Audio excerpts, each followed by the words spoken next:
So yun, isang mapagpalang umaga po sa inyo mga obeng. Ayan, kamusta po kayo? Ayan, for today's video mga obeng ay meron lang po kaming naisip po ni Patricia na gawing sideline. Kasi marami po nagtatanong bukod daw sa pagbablog, ano po yung aking trabaho. So yung iba naman po syempre alam po na ang trabaho ko is yung mga event na tugtog po ako sa mga birthday, ganyan, pag may mga tawag. So, bukod doon, yun nga, pagbablog, content creator. So, may naisip po kami ni Patricia na pwedeng gawing sideline at ano rin, makakatulong din po to para kami ay makabili ng pangangailangan dito sa bahay at saka pambili ng gamot niya. Importante lalo yung gamot niya. So, mahilig na mahilig po kasi si Patricia dito. So, sabi ko sa kanya one time habang nakakain siya nun, what if try kaya natin yan? Kasi may nagturo sa akin maggawa niyan eh. So, what if try natin, di ba? Pwede ko siyang i-deliver. Pag malapit lang, pwedeng pre-delivery. Pag malayo, dadagdagan natin ng charge. So, ito pong naisip namin na gawing sideline is kimchi. Ayan. So, magagawa po kami ng homemade kimchi. Ayan, so para pag may mga gusto ng homemade kimchi, mga kimchi, may magpapa-order kami, edi pwede nyo po kaming i-message at i-deliver ko po sa inyo. Pag around dito lang sa Sabutan, sa lugar namin, pag sa Silang, ayan, medyo pre-delivery po yon. Pero kapag yung malayo-layo na po, gaya kunwari, Dasma, Imus, ganyan, pwede ko na may deliver. Meron na po, para kahit papano, may panggas ako. May dagdag po ng konti para kahit paano may panggas ako. Pero kung dito lang naman sa around sa Silang, pwede kong deliver po ng free. Pero may minimum po. Kapag yung mga isa lang na ano na po yun. Pero kapag mga maramihan, yan, libre na po siguro yung ano. Wala na pong wala nang charge yun. Para 5 in order nyo, 6, wala na yun. Pero pag mga isa at i-deliver ko, ayun, meron po. Siyempre, sayang naman po yung gas ko. So, eto, nakabili na kami. Ayan, nakabili na po kami ng aming gagamitin. Siyempre, ang main ingredients is pechay bagyo. Ayan. Ayan ang kailangan natin, pechay bagyo. And then, puting sibuyas ang kailangan. Ayan, puting sibuyas. And then, meron tayong ditong onion leaves. Ayan, kailangan natin yan. Luya. Ayan. Patis. Bawang.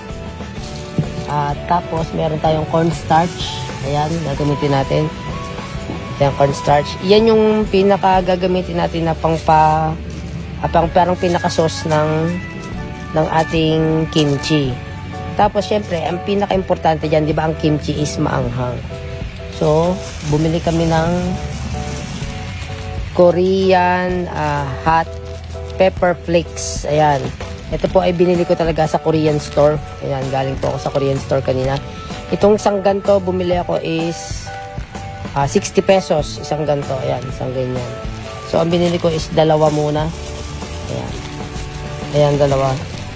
Ayan, dalawa. Kasi, tatansyahin nyo naman yung paglalagay niyan. So, ayan. So, meron na rin akong biniling Tupperware kasi imamarinate pa to eh. Kumbaga, ibuburo pa. Habang tumatagal siya, mas lalo siyang sumasarap. So, pagkagawa, papalamigin mo muna ng konti, siguro mga 2 to 3 hours na nakataklob ng Tupperware, and then after nun, tsaka mo siya irerek na kahit another 24 hours or 48 hours. Yan, depende sa inyo kung gano'n nyo katagal Tapos yun, pwede mo nyo na siyang kainin.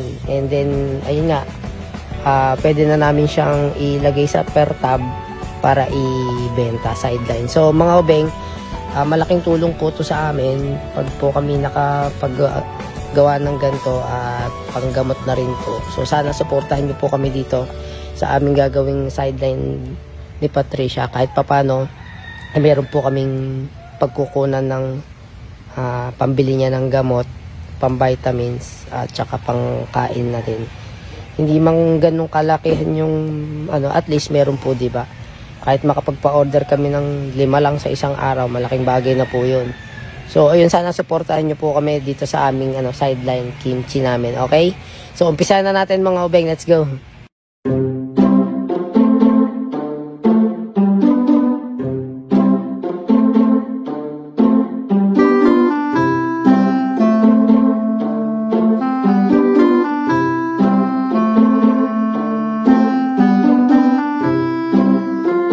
few moments later. So ayan mga obeng, matapos nating magayat yung ating pechay bagyo ay eto na, nahugasan ko na siya. So ayan, tatlong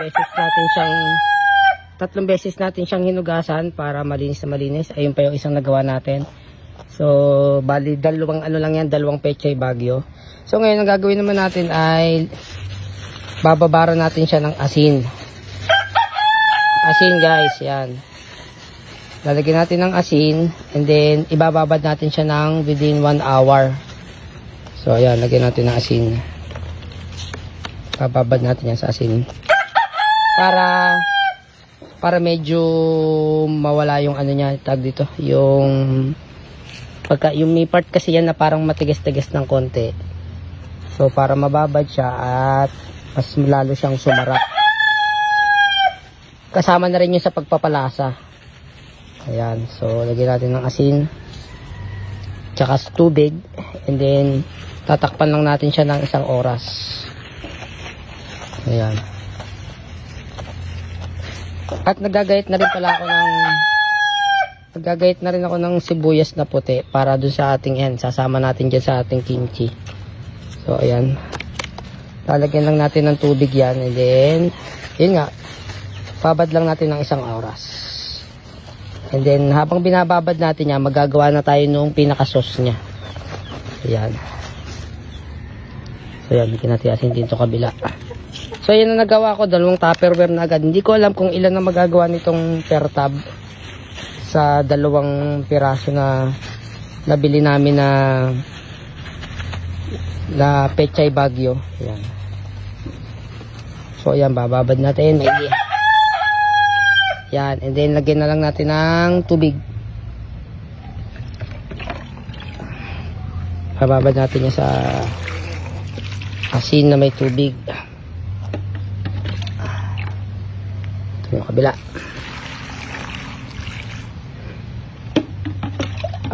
Okay na yan, may asin na siya, tsaka tubig. So bababad lang natin siya ng mga 1 hour and then tsaka natin siya babalikan and then yun ihahalo na natin yung ating mga sauce na gagawin niya, yung sauce na gagawin. So okay, balikan natin siya yan after 1 hour, ibababad muna natin. Okay mga beng, okay, bababad natin siya 1 hour. Let's go. A little longer than a few minutes later. So yan mga beng, after natin maugasan yung at mababad, so 1 hour na po, ayun 1 hour na yung ating so nagluto na po ako nung ito yung magiging sauce niya. So, po yan? Cornstarch na may asukal. So, kailangan lang natin mapalapot ng maigi yan. Medyo hindi pa masyadong malapot na malapot. Kailangan yun talagang ang lapot. Ayan. Sobrang lapot. Yung parang hindi na siya natulong ganyan. So, may asukal na kasama yan. Yan, pakuluan lang natin. And then, nagayat na natin yung mga kailangan natin. Ayan, bawang, sibuyas na puti, luya, at saka yung onion leaves. Ayan. So, pag po ito ay naluto na, pag malambot na, i-drain na natin to, pipigain natin yan. And then, tsaka natin pag mix-mixin lahat ng ingredients na yan. Okay? Ikaw naman, ang ingay mo, kailang nagbablog, tilaok ka na tilaok. So, yun mga beng. Hintayin na lang natin kumulo yun, and then mamaya pakita namin sa inyo pag mix-mixin lang natin yung pinaka-sauce. At isasama na natin siya dun sa ating pechay bagyo para maging kimchi. Alright? Stay tuned. So, ayan mga ubeng, after natin mababad yung pechay bagyo, ng 2 hours ko pa na siya naibabad. Tapos yun, ugasan ko na ulit. Ito na siya. And then, na-prepare na natin yung gagawin natin pinaka-sauce ng ating kimchi. So, ito na yung ating pechay bagyo. Ayan. Ayan, so dalawang siya. Ayan. So, pagsasama-samahin na natin, po si Lab. O, Lab. Huwag mo nang amoyin yung patis. Ganyan talaga amoy yung patis nga So, ayan, ito na yung ating tinunaw na cornstarch at may harina, tas asukal. So, ayan, Lab. Lagay mo na. Lagay mo na yung Lagay mo na yung mga ingredients natin. Yung yung bawang, luya, tsaka sibuyas. Yun yung talaga patis ang amoy niyan eh. Ano aasahan mo sa patis? Siyempre, amoy ano yan eh. Fish sauce nga eh. Hindi gan talaga. Wag mo ilalahat yung bawang ha. Kasi ano yun natin yan. Tatansyahin. Yan mo lang. Ano una muna? Yung bawang mo na. Sige. Kalate. Para pag kinulang, gagawa pa tayo. Kasi dalawa yan eh. O yan. Tapos yung luya. Kalahati din. Kalate lang din muna. Yan. Alright. Teka, hindi nakikita yung ating ginagawa. O yan. Tapos itong sibuyas. Lagyan mo. Kalahati din. Sige. Lagyan mo. Ayan. Okay. Ayan. Tapos, yung cornflakes. Patis muna. Cornflakes tuloy. Korean, ano pala, hot pepper flakes. Pero patis muna. Konting-konti lang. Huwag mo na nga amuyin. At ganyan talaga amoy niyan. Aamoyin mo, tapos sabihin mo. Ang ano. Ganyan talaga yan. Patis eh. Okay, lagay mo na yung hot pepper flakes na yun. Korean hot pepper flakes. Kaya natin mo, nabubulol na ako. Lagay mo na yan. Sige. Siguro maganda kung baka mapasobrang anghang naman pag lahat. Kaya sige, lahat mo na. Oo, lahat mo na. Kaya nga kimchi yan eh. Di dapat yan ay maanghang talaga. Kaya nga kimchi eh. Eh di maanghang, di ba? Lahat mo na yan. Alright. Ngayon, i-mix mo na siya. Ayan.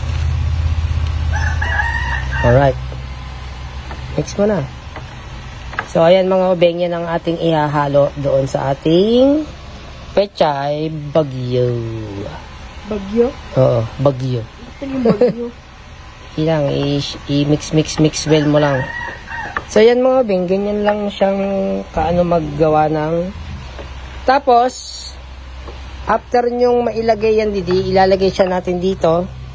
Wag nyo muna siya ilalagay ng rep. I-marinate nyo muna siya ng 2 to 3 hours. And then yun, pwede nyo na siyang ilagay sa rep after noon.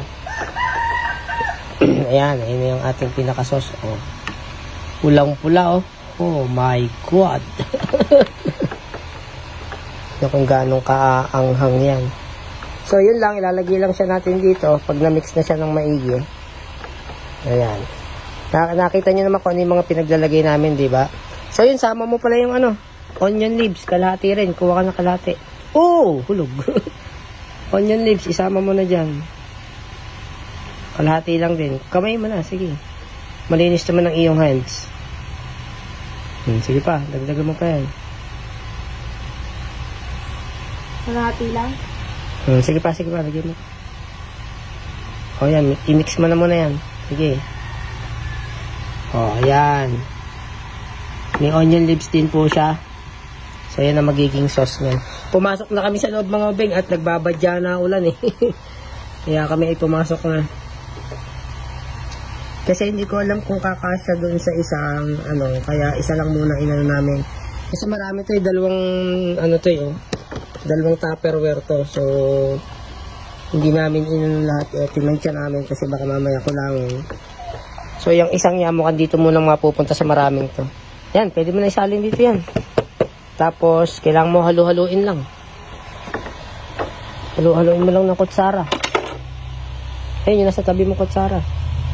Sige, lagay mo na. Dito? Oo. Tapos, imimix mo lang yan. Teka, huwag mo muna yung lahat. Baka mapasobra. Teka, huwag mo na. Sige. Ayan muna. Then mix mo.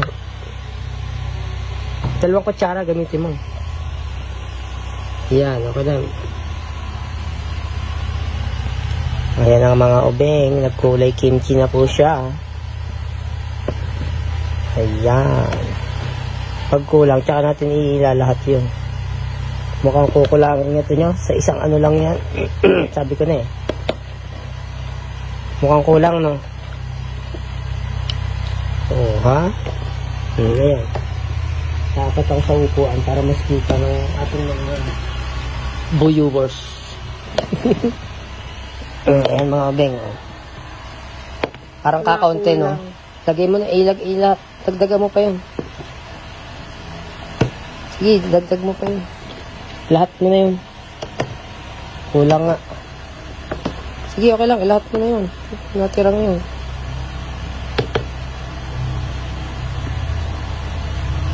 Lahat mo na yun.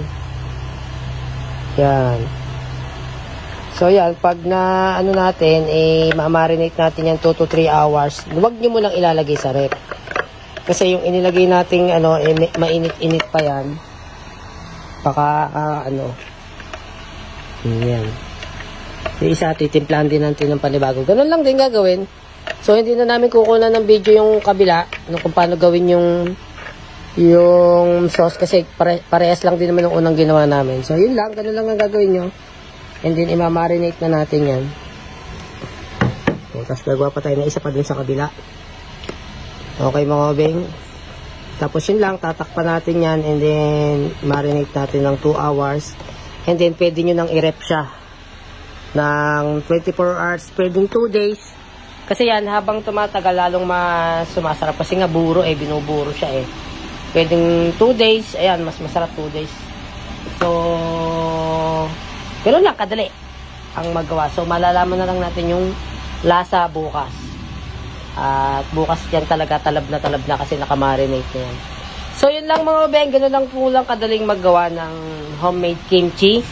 So, sana masuportahan nyo po yung aming sideline ni Patricia na homemade kimchi. Ito po ay sideline po namin para pandagdag po namin pang gastos dito sa bahay, pambili po ng gamot niya. So, yun, sana masuportahan nyo po kami. Mga followers namin dito, taga Silang, ayan, order na po kayo sa amin. Pag dito lang po sa around sa Sabutan, libre ko na lang po yung delivery. Pero pag yung malayo, syempre, kunwari, mga maguyam, kaong, syempre meron na po charge para may panggasman lang ako sa motor. Ayun po. So, yun lang mga obeng. Maraming salamat. So, sana supportahan nyo po yung aming kimchi na sideline. Ayan. Para konting tulong na lang din po sa amin. Ayan. Maraming salamat. Kino lang po ang process. So, titimplahan na rin namin yung kabila. Tapos, ima-marinate. And then, mamayang gabi, na namin. After 3 hours, pwede na namin i-rep. So, yun lang. Thank you mga obeng. Maraming salamat sa solid followers namin dyan. At sa mga bago pa lang sa aming Facebook page. Please like and share mga obeng para mas tumami pa tayo. Okay? Peace out. Thank you.